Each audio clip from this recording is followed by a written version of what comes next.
ರಾಜ್ಯದಲ್ಲಿ ಕಾಂಗ್ರೆಸ್ಗೆ ಜನಪ್ರಿಯತೆ ಇದೆ.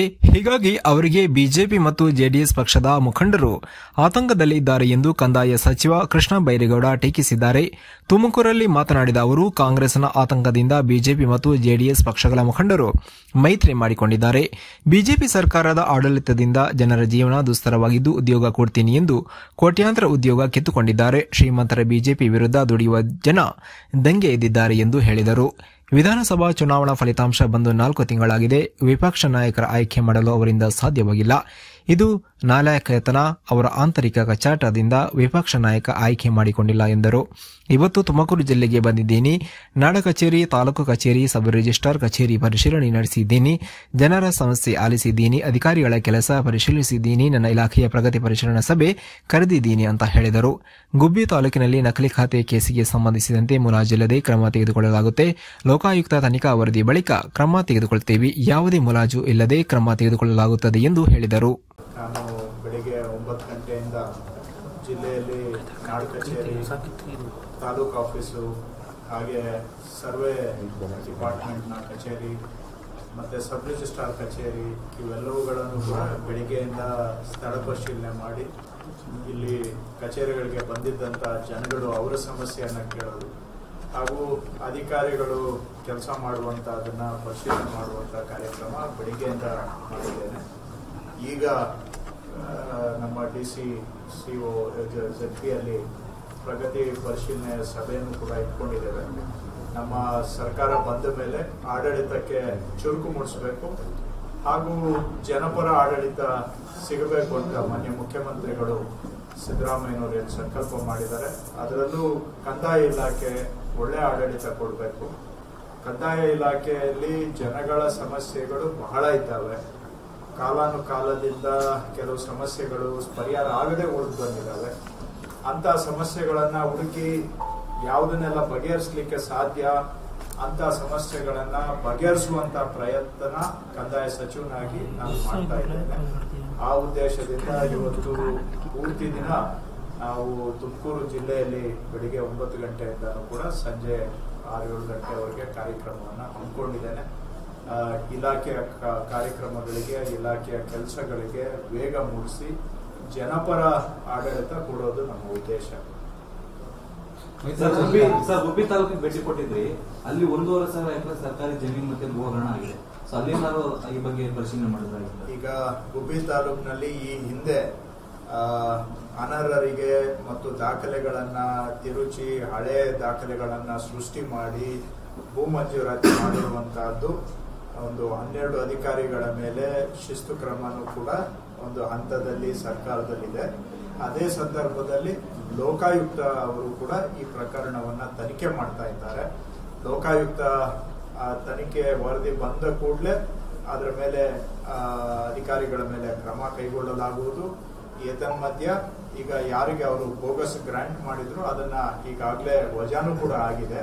ಸೊ ಮುಂದೆ ಅದು ಯಾರು ತಪ್ಪೆಸಗಿದ್ದಾರೆ ಅಂತ ಲೋಕಾಯುಕ್ತ ವರದಿ ಬಂದ ಕೂಡಲೇ ಅಧಿಕಾರಿಗಳ ಮೇಲೆ ಕ್ರಮವನ್ನು ಕೂಡ ತಗೊಳ್ಳೋದ್ರಲ್ಲಿ ಮುಲಾಜಿಲ್ಲದೆ, ಯಾವುದೇ ಹಿಂಜರಿತ ಇಲ್ಲದೆ ತಪ್ಪಿತಸ್ಥ ಅಧಿಕಾರಿಗಳ ಮೇಲೆ ಕ್ರಮ ತಗೊಳ್ತಾರೆ.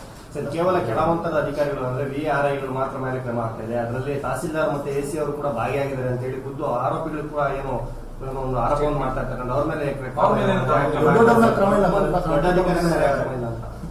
ಲೋಕಾಯುಕ್ತ ಎನ್ಕ್ವೈರಿ ನಡೀತಾ ಇದೆ. ಎನ್ಕ್ವೈರಿ ರಿಪೋರ್ಟ್ ಬಂದ ಮೇಲೆ ನಾವೇನಾದ್ರೂ ಕ್ರಮ ತಗೊಳ್ಳಿಲ್ಲ ಅಂದ್ರೆ ನೀವು ಹೇಳಿ. ಸರ್ ತಾವು ಅರ್ಥ ಮಾಡ್ಕೊಳ್ಳಿ. ಲೋಕಾಯುಕ್ತಗೆ ಎನ್ಕ್ವೈರಿ ಇದನ್ನ ಮಾಡಿ ಇದನ್ನ ಮಾಡಬೇಡಿ ಅಂತ ನಾನು ಡೈರೆಕ್ಷನ್ ಕೊಡೋದಕ್ಕೂ ಆಗೋದಿಲ್ಲ. ಲೋಕಾಯುಕ್ತ ಎನ್ಕ್ವೈರಿ ರಿಪೋರ್ಟ್ ಬಂದು ಆ ನಂತರ ನಾವೇನಾದ್ರೂ ಅದರ ಮಧ್ಯದಲ್ಲಿ ಇವರು ಅವರು ಸಣ್ಣವರು ದೊಡ್ಡವರು ಅಂತ ನೋಡಿದ್ರೆ ದಯವಿಟ್ಟು ಖಂಡಿತ ಅವತ್ತು ನಮ್ಗೆ ಈ ಪ್ರಶ್ನೆಯನ್ನ ಹಾಕಿ. ಸೊ ಲೋಕಾಯುಕ್ತ ತನಿಖೆ ಬಂದ ಕೂಡಲೇ ಯಾರ್ಯಾರು ಅದರಲ್ಲಿ ತಪ್ಪಿತಸ್ಥರಿದ್ದಾರೆ, ಅವರು VA ಇರ್ಬೋದು, RI ಇರ್ಬೋದು, ತಹಶೀಲ್ದಾರ್, AC ಇರ್ಬೋದು, ಯಾರನ್ನೂ ಕೂಡ ಬಿಡುವಂತ ಪ್ರಶ್ನೆ ಇಲ್ಲ. ಯಾರ್ದು ಮುಲಾಜು ಇಲ್ಲ.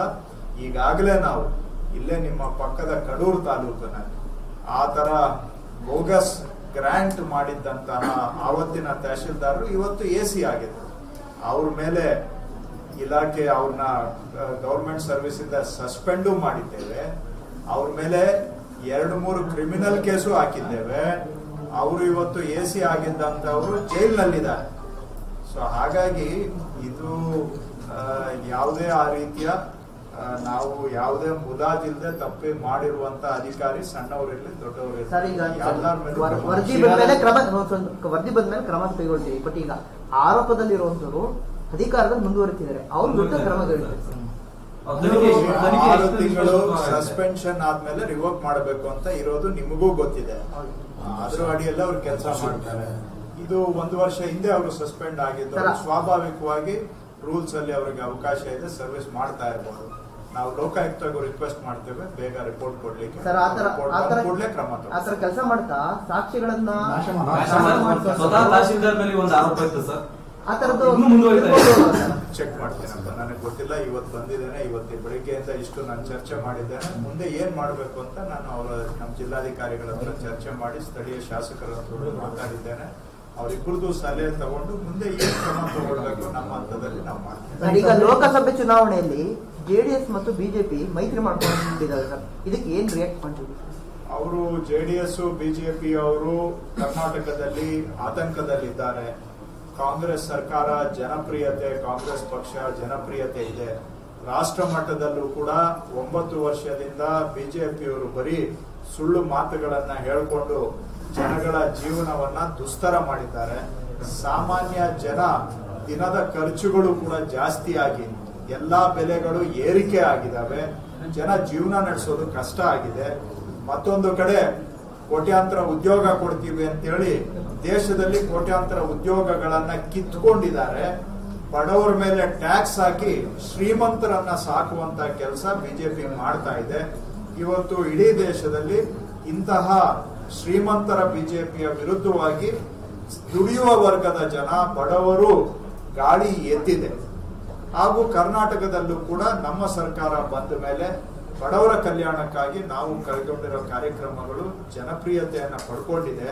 ಇದರಿಂದ ಆತಂಕಕ್ಕೆ ಒಳಗಾಗಿ ಜೆಡಿಎಸ್ನವರು ಬಿಜೆಪಿಯವರು ಮೈತ್ರಿ ಮಾಡಿಕೊಳ್ಳುವಂತಹದ್ದು ಇರಬಹುದು. ನನಗೆ ಗೊತ್ತಿಲ್ಲ, ಅದು ಇನ್ನ ಎಲ್ಲ ಯಾವುದು ಅಧಿಕೃತವಾಗಿ ಬಂದಿಲ್ಲ. ಮಾಡಿಕೊಂಡ್ರು ನಮ್ಗೇನು ಚಿಂತೆ ಇಲ್ಲ. ಬಿಜೆಪಿಯವರಿಗೆ ಇಲ್ಲಿವರೆಗೆ ಈಗ ಇವತ್ತು ನಾವು 8ನೇ ತಾರೀಕಿನಲ್ಲಿ ಇದ್ದೇವೆ. ಇನ್ನು 5 ದಿನ ಹೋದ್ರೆ ಕರ್ನಾಟಕ ವಿಧಾನಸಭೆ ಚುನಾವಣೆ ಬಂದು ಫಲಿತಾಂಶ ಬಂದು 4 ತಿಂಗಳು ಆಗುತ್ತೆ. 4 ತಿಂಗಳಲ್ಲಿ ಕರ್ನಾಟಕದ ವಿಧಾನಸಭೆಗೆ ಒಬ್ಬ ವಿರೋಧ ಪಕ್ಷದ ನಾಯಕರನ್ನ ನೇಮಕ ಮಾಡಕ್ ಆಗಿಲ್ಲ. 4 ಕರ್ನಾಟಕ ವಿಧಾನ ಪರಿಷತ್ನಲ್ಲೂ ಕೂಡ ವಿರೋಧ ಪಕ್ಷದ ನಾಯಕರು ಇಲ್ಲ. ಅವರು ಆಂತರಿಕ ಬಿಕ್ಕಟ್ಟು, ಕಚ್ಚಾಟ, ಜಗಳ ಇವೆಲ್ಲ ಯಾವ ಮಟ್ಟಕ್ಕೆ ಹೋಗಿದೆ ಅಂತ ಹೇಳಿದ್ರೆ ಕರ್ನಾಟಕದ ಇತಿಹಾಸದಲ್ಲೇ ಈ ರೀತಿ ನಮ್ಮ ವಿಧಾನ ಮಂಡಲಕ್ಕೆ ಅವಮಾನ ಮಾಡುವಂತಹದ್ದು, ವಿರೋಧ ಪಕ್ಷದ ನಾಯಕರು ಇಲ್ಲದಂತಹ ಹೀನಾಯ ಪರಿಸ್ಥಿತಿ ಬಂದಿದೆ ಅಂತ ಹೇಳಿದ್ರೆ ಇದಕ್ಕೆ ಕಾರಣ ಬಿಜೆಪಿಯವರ ಆಂತರಿಕ ಬಿಕ್ಕಟ್ಟು, ಗೊಂದಲ. ಬಿಜೆಪಿ ಗೊಂದಲದ ಗೂಡಾಗಿದೆ ಇವತ್ತು. ಇವೆಲ್ಲದರಿಂದ ಅವರು ಆತಂಕಕ್ಕೆ ಒಳಗಾಗಿ ಮುಂದೆ ಎಲ್ಲಿ ಲೋಕಸಭಾ ಚುನಾವಣೆಯಲ್ಲಿ ಎಲ್ಲನೂ ಕೂಡ ಉಲ್ಟಾ ಆಗುತ್ತೆ ಅಂತೇಳಿ ಇವತ್ತು ಅನುಕೂಲ ಸಿಂಧು ಮೈತ್ರಿ ಮಾಡ್ಕೊಳ್ತಾ ಇದ್ರೆ ಅದು ಅವರ ರಾಜಕೀಯ ತೀರ್ಮಾನ. ನಾವು ಕಾಂಗ್ರೆಸ್ನವರು ಜನಪರವಾಗಿ ಕೆಲಸ ಮಾಡ್ತಾ ಇದ್ದೇವೆ. ಮುಂದಿನ ಚುನಾವಣೆಯನ್ನ ನಮ್ಮ ಕೆಲಸದ ಆಧಾರದ ಮೇಲೆ ನಾವು ಚುನಾವಣೆಯನ್ನ ಎದುರಿಸ್ತೇವೆ. ಜನ ನಮ್ಗೆ ಆಶೀರ್ವಾದ ಮಾಡ್ತಾರೆ ಅನ್ನೋ ನಂಬಿಕೆ ನನಗೆ ಇದೆ. ಹೋರಾಟ ಕೂಡ ಮೈತ್ರಿ ಮಾಡ್ಕೊಂಡಿದ್ದೀರಿ ಜೆಡಿಎಸ್ ಜೊತೆ, ಆವಾಗ ನಿಮ್ಗೆ ಆತಂಕ ಇತ್ತ? ನೀವು ರಾಷ್ಟ್ರ ಮಟ್ಟದಲ್ಲಿ ಕೂಡ ಈಗ ಮೈತ್ರಿ ಮಾಡ್ಕೊಂಡಿದ್ರಿ. ಮೋದಿ ಕಂಡ್ರೆ ನಿಮ್ಗೆ ಆತಂಕ ಇತ್ತ ಅಂತ? ಸಮ್ಮಿಶ್ರ ಸರ್ಕಾರದಲ್ಲಿದ್ವಿ ಅನ್ನೋದನ್ನ ಅಷ್ಟು ನಿಮ್ಗೆ ಎಚ್ಚರಿಸ್ಲಿಕ್ಕೆ ನೋಡಿ. ನೀವೇನಾದ್ರೂ ಅದಕ್ಕೆ ಉಲ್ಲೇಖ ಮಾಡ್ಕೊಳ್ಳಿ. ನನ್ನ ಅಭಿಪ್ರಾಯ ನಾನು ಹೇಳಿದ್ದೇನೆ. ನೀವ್ ಹೇಳದಂಗೆ ನಾನು ಉತ್ತರ ರಾಷ್ಟ್ರ ಮಟ್ಟದಲ್ಲಿ ತಾವು ಮಾಡ್ಕೊಂಡಿದ್ದೀರಾ? ನೀವ್ ಹೇಳಿದ್ರೆ ನಾನು ಹೇಳಕ್ ಆಗೋದಿಲ್ಲ ಸರ್. ನನ್ನ ಅಭಿಪ್ರಾಯ ನಾನು ಹೇಳಿದ್ದೇನೆ. ನೀವು ಹೇಳೋದಕ್ಕೆ ನಿಮಗ್ ಸ್ವಾತಂತ್ರ್ಯ ಇದೆ, ನೀವು ಹೇಳ್ಕೊಡಿ. ನಂದೇನಾದ್ರೂ ಬಗ್ಗೆ ಆತರ ಇರಬಹುದು. ನಿಮ್ ಸ್ವಾತಂತ್ರ್ಯ, ಅದು ನಿಮ್ ಸ್ವಾತಂತ್ರ್ಯವನ್ನು ನಾನು ಪ್ರಶ್ನೆ ಮಾಡೋದಿಲ್ವಲ್ಲ. ಓಕೆ, ಮೀಟಿಂಗ್ ಬನ್ನಿ ದಯವಿಟ್ಟು.